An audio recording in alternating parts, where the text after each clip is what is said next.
And Hardik Pandya, Misbah, just fantastic. I mean, huge strike rate, 190 का strike rate आज की innings में भी. Just looks very impossible. His bat speed is phenomenal. It's like Chinese noodle maker. Yeah, so quick. Ishan Kishan ने 61.5 over में राशिद मियां 100 था India 106.5 overs यार. और ईशान डॉक्टर इंडिया ने पूरे साल या 2 साल में सबसे अच्छा डिसीजन लिया है ना, वो ईशान किशन की वापसी है.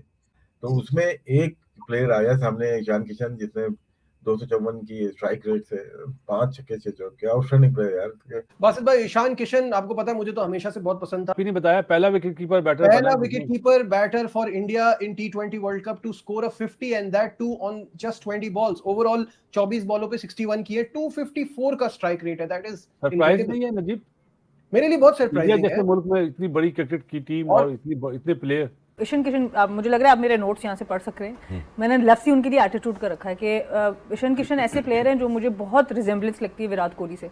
Not on the way he plays, but जो इम्पैक्ट है ना गेम के ऊपर, वो मुझे इनका ऐसा नजर आता है. अर्ली ऑन जिस तरह का स्टार्ट प्रोवाइड किया ईशान किशन और संजू सैमसन ने, हालांकि संजू सैमसन ने सिर्फ 8 बॉलें खेली हैं, लेकिन 8 बॉलों पे 22 रन. और वहां ईशान किशन, मैं कहता हूं कौन सी दुआएं कबूल हो गई हैं इंडियंस की कि इनको शुभमन गिल की जगह ईशान किशन मिल गया. मैम आउटस्टैंडिंग, ईशान से लेके पांड्या और फिर वरुण से लेके भाई अक्षर पटेल तबाही मचा के रख गए हैं. ईशान, यू आर द छोटा पैकेट बड़ा धमाका. उनको लगता है कि हर दिन मैंने एक नया कमबैक करना है. एक नया सूरज उग रहा है और मेरी नई बैटिंग आ रही है और मैंने नए रिकॉर्ड्स बनाने हैं. ये ईशान किशन ठान के आते हैं ग्राउंड के अंदर. Hardik Pandya most dangerous player है इस वक्त. 4 छक्के मारे उन्होंने. नीचे अगर हम आते हैं वहां पे अगर देखते हैं हार्दिक पांड्या एक दफा फिर हमेशा की तरह वो सामने है और सब फॉर्म में आते हुए नजर आ रहे हैं. डेंजरस हैं ये. आज ईशान किशन अगर वो आया है तो उसने अभिषेक की तरह खेलना शुरू कर दिया. उसे पता है कि मुझसे पहले यहाँ पे अभिषेक था. अगर अभिषेक वैसे शर्मा जो है वैसे खेल रहा है तो मुझे भी वैसे ही खेलना पड़ेगा. मैं अपने मर्जी से नहीं खेल सकता क्योंकि वो टेम्पलेट सेट है कि भाई अगर एज ए ओपनर जाएगा तो उसका ये स्ट्राइक रेट हमें चाहिए. उस नंबर की डिमांड है.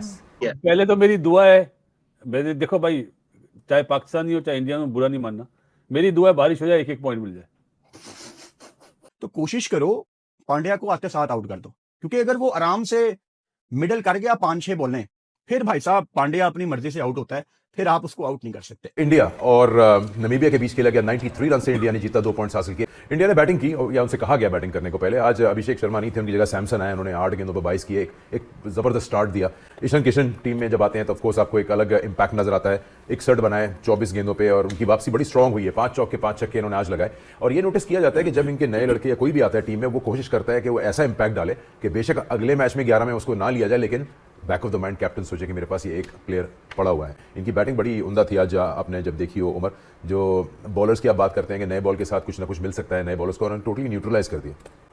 आई थिंक आप इनकी अगर स्ट्रेंथ देखें, चाहे वो बॉलर और batsman, like to like player bench पे बैठे हुए. ईशान किशन ने ये लास्ट 5-6 महीने पहले बैक टू बैक 300 किए, लेकिन फिर भी उसकी जगह नहीं बन रही थी. अभिषेक शर्मा खेल रहे हैं, लेकिन इसको जब भी मौका मिलता है वो परफॉर्म करता है. ईशान किशन जितने क्लैरिटी के साथ ये खेल रहा है, कोई उसको फिक्र नहीं है कि जो भी बॉलर है उसको ईजिली ले रहा है. और उनकी जो बैटिंग है काफ़ी स्ट्रॉन्ग है. आई थिंक सिस्टम का अच्छा होना बड़ा इंपॉर्टेंट है और जो कंसिस्टेंसी है कि प्लेयर्स को, मैनेजमेंट को पूरा टाइम देना चाहिए. एटीट्यूड या एरोगेंस का शायद इशू हो, लेकिन जब आप बात करते हैं स्किल्स की तो काफ़ी शानदार हैं. जो अभी हम बात कर रहे थे कि इनकी बेंच स्ट्रेंथ हो या वो प्लेयर रिप्लेस करने के लिए जो आ रहा है वो खुल के खेल रहा है, जैसे ईशान किशन ने आज खेला. उसको ये परवाह नहीं है या ऐसा इंप्रेशन आता है कि मैं शायद एक ही मैच के लिए आया हूँ, जिसको मैं रिप्लेस कर रहा हूँ वो फिट हो जाएगा तो वापस आएगा. But they want to make sure कि वो इंपैक्ट डालें. तो फ्रीडम जो है वो दिख रहा होता है कि मैं इसको दोनों हाथों से अपॉर्चुनिटी ग्रैब करूं. बिल्कुल, इनके अंदर वो फाइटिंग स्पिरिट भी और वो जो विनर्स माइंडसेट और एक सेल्फ बिलीफ बहुत ज़्यादा होता है ना किसी प्लेयर के अंदर, वो ईशान किशन में मुझे नजर आता है. बहुत ही डेफिनेटली आउटस्टैंडिंग खेले, लेकिन उन्होंने बिल्कुल भी अपने लिए क्रिकेट मैच नहीं खेला. उन्होंने उसी तरह से खेला जैसे रिक्वायरमेंट थी. तो आई थिंक ये चीज़ें जो हैं उनकी काबिल तारीफ़ हैं. फिर आज हार्दिक के भी रन हो गए, तो अभी सारी टीम, स्काई के पहले मैच में रन हो गए, तो अब इनके टॉप 5-6 लोग रेडी हैं, सबके रन हो चुके हैं. तो आई थिंक डेफिनेटली इंडिया के लिए पॉजिटिव है. ये जो सबसे इंपॉर्टेंट होता है ना, और इंडिया ने फॉलो किया है ये फॉर्मेट या ये प्रेसिडेंट जो सेट हुए हैं या टेम्पलेट जो सेट हुआ है, वो सेट हुआ है ऑस्ट्रेलिया से. जब आप अपनी टीम के स्टैंडर्ड सेट कर देते हैं ना कि हमें इस कैलिबर का प्लेयर चाहिए, ओपनर ये कैटेगरी में खेलेगा तो होगा, नहीं तो नहीं होगा. ये हमारे अनफॉर्चुनेटली जो पाकिस्तान का मसला चलता है वो स्टैंडर्ड सेट नहीं हुए, जिसकी वजह से हम डिटेरिएट करते जा रहे हैं. अगर आप इंडिया को देखें, उनका जो भी प्लेयर जाएगा उसकी एक रिप्लेसमेंट उसी स्टैंडर्ड की रेडी खड़ी हुई है. और जो आने वाला उसको भी पता है कि मैं किसी पीआर से नहीं आ रहा, मैं आऊँगा तो मैंने अगर रोहित शर्मा चेंज हुआ तो अभिषेक शर्मा आ गए, विराट कोहली गया तो तिलक वर्मा आ गए, उसी तरह की कैपेसिटी का प्लेयर है, अभी उस जगह भी नहीं पहुंचा हुआ लेकिन कैपेसिटी वही है, तरीकाकार वही है कि उसको खेलना भी आता है, उसको मैच बनाना भी आता है। तो मैं यही देख रहा था कि कितनी अजीब सी बात है कि नमीबिया का स्टार्ट इतना शानदार हुआ, 86 फॉर 2 थे, और उसके बाद जो उनकी आखिरी 8 विकेट्स हैं वो 30 रन पे गिरी हैं। कामी ये बिल्कुल ऐसे ही है। देखिए टीम भी कौन सी है, इंडिया की नंबर 1 टीम है, उसके सामने तो बड़ी बड़ी टीमें अब उनके मुल्क में ढेर हो जाती हैं, रेत की दीवार बन जाती है। कई बैटिंग ऐसी बॉलिंग है, सिर्फ स्पिनर्स है उनके पास, एक कंप्लीट टीम है। इस टीम का, इंडिया की टीम का नॉकआउट में जाकर पता चलेगा, या सुपर 8 में थोड़ा सा उनको टफ टाइम मिलेगा। उससे पहले मुझे नहीं लग रहा कि इनको कोई टफ टाइम देगा। हाँ, पाकिस्तान का मैच बहुत प्रेशर वाला मैच होता है, प्रेशर होता है उसका। ऑन पेपर देखा जाए टीम बहुत बढ़िया है, लेकिन जो इनको प्रैक्टिस चाहिए थी, बड़ा टोटल चाहिए थे, रन्स चाहिए थे हार्दिक पांड्या से, वो रन्स मिले हैं।